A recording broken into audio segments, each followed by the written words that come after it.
Alam niyo guys, ang cute ng Ginsiliban Public Market. Kasi yan po, yun yung market nila. Kunti lang talaga. Parang ano lang siya. Parang malaking bahay lang. Di ba tingnan mo? At nakakural pa talaga siya. Oh, di ba? So papasok tayo. Hanggang second floor po siya. Doon sa taas ay may mga gamit nila doon na mga tawag niyan? Planggana or balde. So papasok tayo. So ito pala yung ano nila, Ginsiliban Market. So ito yung isda nila. Ang fresh ng isda nila ha. Ayan po si si Ma'am. Anong pangalan mo, Ma'am? Elsa. Si Ma'am Elsa. Siya po yung 100. 100 lang piraso. Oo, so magkano yung kilo dito, Madam? 240? Mahal pa talaga yung mga isda dito, no? So 240 ang kilo.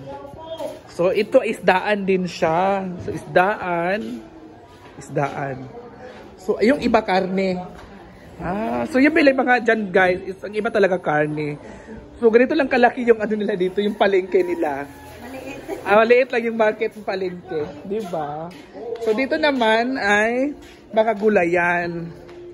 Ayan yung gulay nila guys. O may saging, may basta iba't ibang gulay din. Oo. So di ba ang ganda pala dito. Maganda dito is negosyo talaga. Oo. Tingnan mo. Ganito lang talaga kalaki mga mamsi, no? Ang cute. At may ano din sila kanan. Ay, akit muna tayo dito. Tingnan natin yung sa taas. Ayan, so bumili kami ng isda.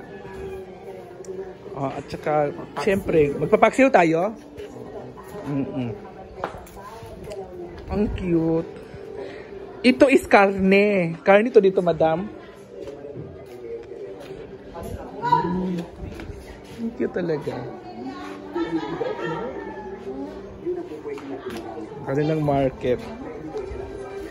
Ang paksiw ay lagyan ng ano yan? Diba? So ano to dito sa kabila? Mga ibang dito may-ari. At may toilet sila dito ha, 2 toilet. So yung toilet nila, ito pala yung toilet dito sa market nila. May boys at may girls. Ito yung girls, ito yung boys. Ang ganda. Okay na din yung ganito kaysa wala. Diba?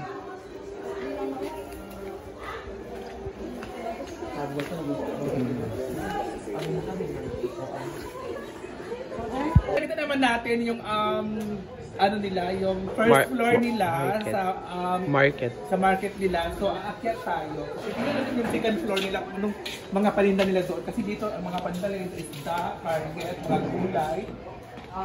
So it's my first time na dito na ako dito. So tagal na natin, di ba? So ito yung second floor nila, di ba? So tingnan naman natin kung ano pa mga nila dito. Binibenta nila dito sa maliit na Manilang market. So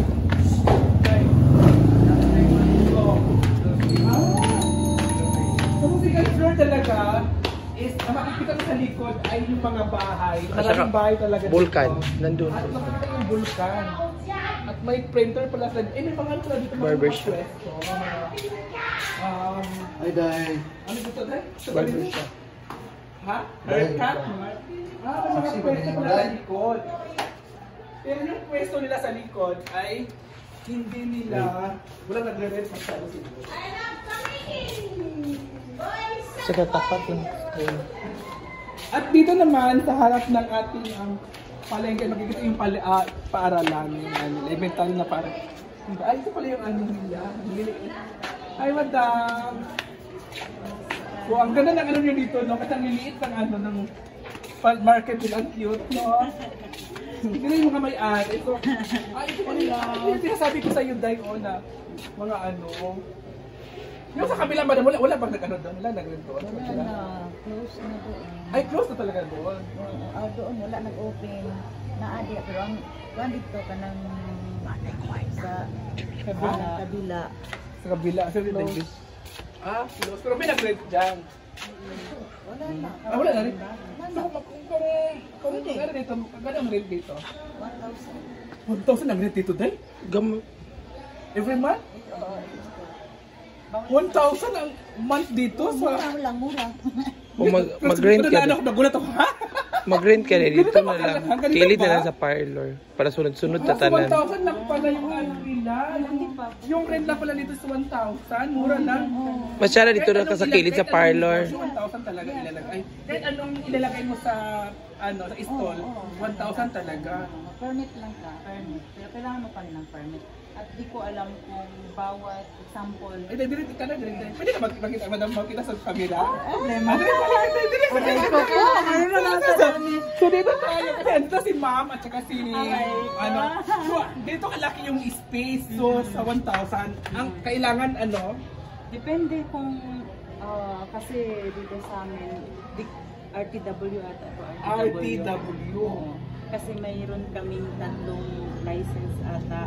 License? Oo. Lisensya? Anong unang lisensya na Ano kailangan? lang sa bahay namin. Hindi, magkaiba yun. Sari-sari store, iba ang Oo. nun.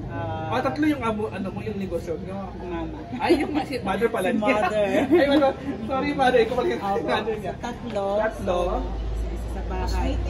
Cosmetic ang isa, tapos ang isa, ito RTW. Ano yung RTW? Yung mga dry goods, mga ganyan. Actually, Dalawa yung sa so yung amin. yung tax ay yung bayarin mo every year is magkaiba yung mga or hindi siya equal na magkaiba talaga. Tapos, So kung kahit iba yung tapos every year, renewan ata ng renewan ng lisensya. Pareho kami dalawa. Oo. Renew na naman. So kung ganito madam, magkano ay Bayad na naman. Renewal mo sa Depende kasi every year katatlo ulit ang renew ulit. Depende kasi sa magkano sa bahay mga 3,000. Oh, ito din magkano isa. 3,000. So sa tatlo 9. Depende lang sa imo. Every year sa renewal. Pag-renew. Pwede na rin siya Dinos pag mag-business kang ganito kasi alakalain mo ha ako, for example nakarinig na may ganitong space na na 1,000 yung rent nila, di ba? 1,000 na. So pwede na rin nagulat talaga ako kasi din sa Maynila ganitong mga space is nasa 15,000, 20,000. Pero dito ang mura. At least dito naman kasi. So babalik talaga ako sa January dahil, promise. I swear. Dito bakante to dito pati pwede mo rin check sa kabila. Meron din sa kabila. Ano sa kabila? Pero wala Tapos ka na close kanina ha. pa. Oo, close. Ay, yung sa likod, walang nag-ano doon. Walang nag-doon sa likod. Doon kami galing, dalawang store namin. Dalugi talaga. Cylinder ko, isa na dito na nag So anong anong malakas dito? Anong wala dito na kailangan hanapin ng mga taga-isla sa pamilya? Depende sa pang Bold Star. Pagkain talaga ang malakas. Yung mga solar, pwede ba dito mga solar? Depende sa ano, oo. Try. Like, hindi ako siguro dito. Ay! Nagisiwan ko tuloy. Pwede, oo, pwede naman. Ano dito, tapos ilan lang dito, tapos isa din sa likod, pero sa likod ata barbershop. Pwede ka rin dito, ano maisipan mo dito, pwede ka dito, either grocery or ano mo, or salon, parlor, gano'n. Pero ang salon dito, walang masyadong nagsasalon dito no. Ako lang. Ikaw lang. Okay na ako Ang ganda pala dito. no? So, Kaya ayun ang mag-CR? may customer na siguro, so mag-end muna tayo. Pwede ba ako makakalawa? So ayan na, thank you so much ma'am. Thank you so much mother. So ayan na lang guys, yun na natin yung video. Thank you. Ito na nga mga ma'am, ang ating ulam for today. Ang ating paksiw. Yan pa yung binili natin kanina dun sa market. Ang isda na paksiw. O, diba? Hindi na natin siya kailangan pakita lahat. Diba? So, sarap na natin. At ito naman yung ating kanin. Kasi magre-dinner pa tayong kamain. Nakakalan pa talaga siya. At dito pala ako nag-stay. At ito yung si Jessa. Ayan, siya pala si Jessa Baak. 19 years friends. At yung lugar parlor niya ay dito sa likod ng eskwelahan. Ayan po yung eskwelahan. Ito yung senior high school. Senior high school. At ito yung salon niya. Ito yung salon niya guys. Simple lang. Yung salon niya. At yan yung mga ano. May parintahan pa dito na iba guys. Diba?